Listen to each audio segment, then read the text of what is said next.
ব্যাংকে আপনার টাকা আছে? তাহলে এই ভিডিওতে আপনার জন্য ভয়ের খবর আছে। ভারতে 12টি সরকারি এবং 21টি প্রাইভেট ব্যাংক আর কয়েকটি আঞ্চলিক ব্যাংক, আর বাংলাদেশে এখন 63টা শিডিউলড ব্যাংক।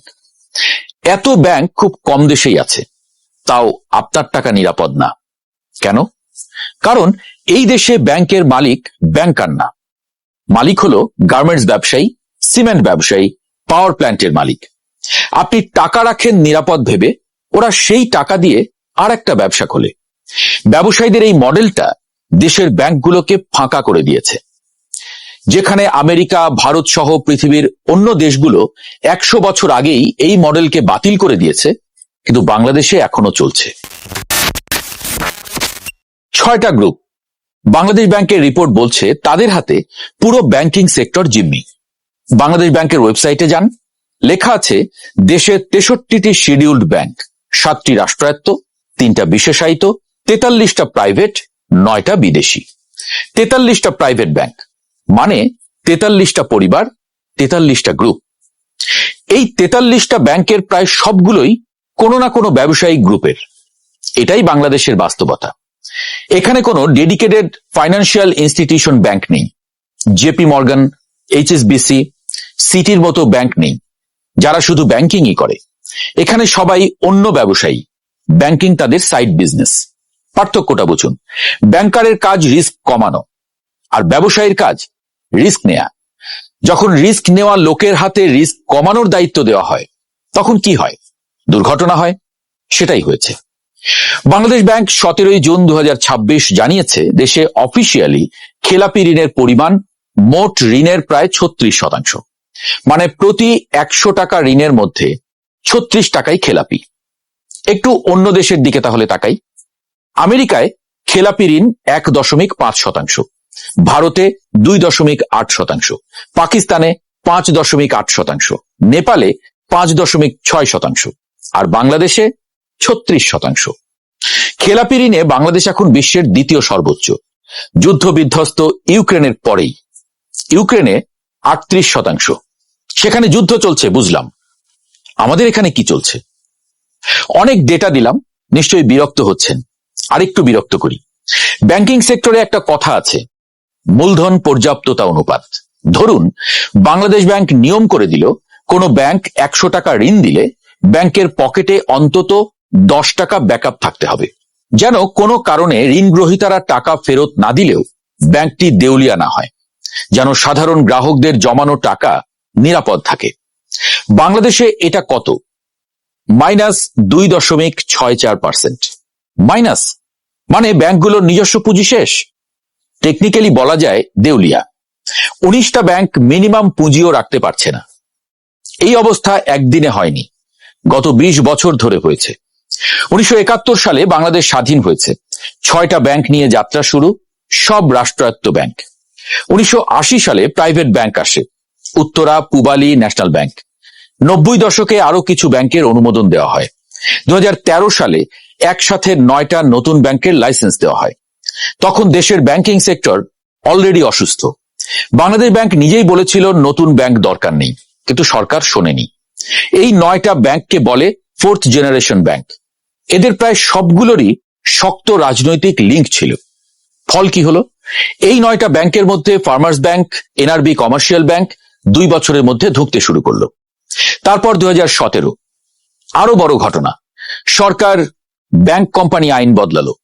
এক পরিবার থেকে 4 জন পরিচালক হতে পারবে। আগে যেখানে ছিল 2 জন, বাড়িয়ে 4 জন করা হলো। কেন? যাতে এক পরিবার পুরো বোর্ড দখল করতে পারে।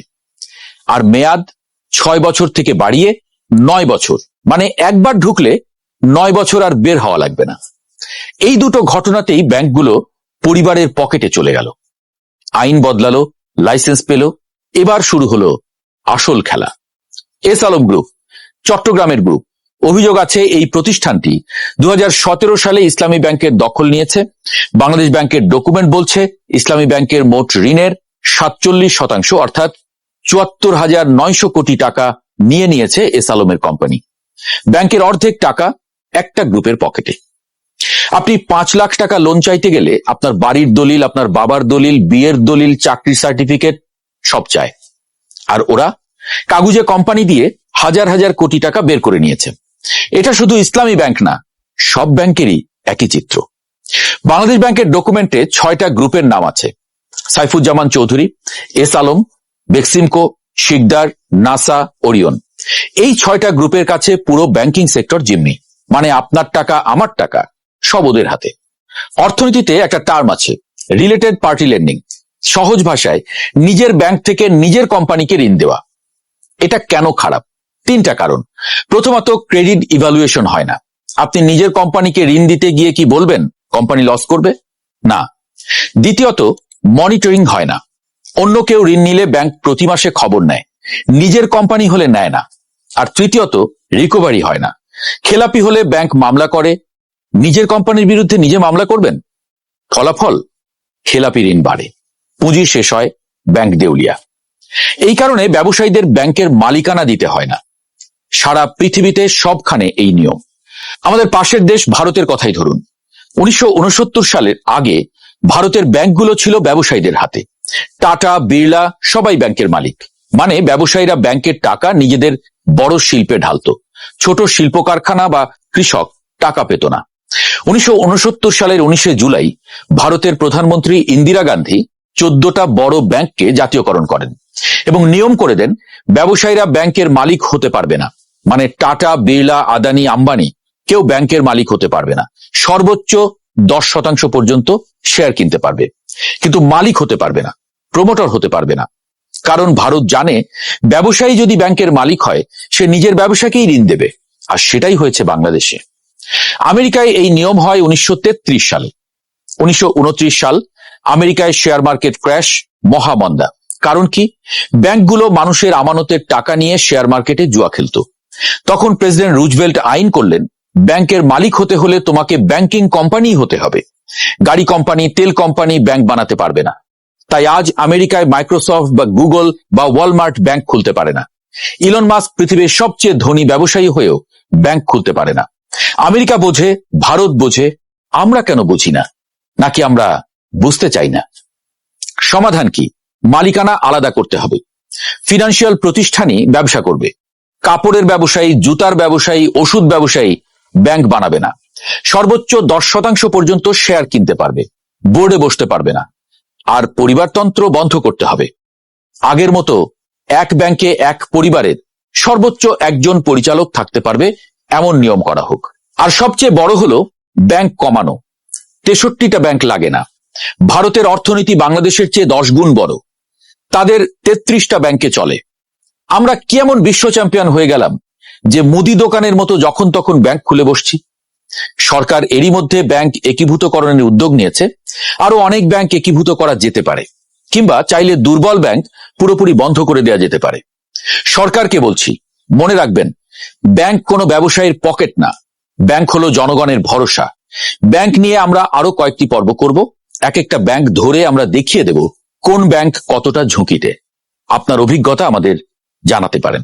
আমাদের সোজা কথা, মানুষ ভরসা করে ব্যাংকে টাকা রাখে, তাদের সেই ভরসা নষ্ট করা যাবে না। ভরসার জায়গাটা যখন কারো পকেটে যায়, তখন 63টা ব্যাংক থাকলেও একটাও ব্যাংক থাকে না।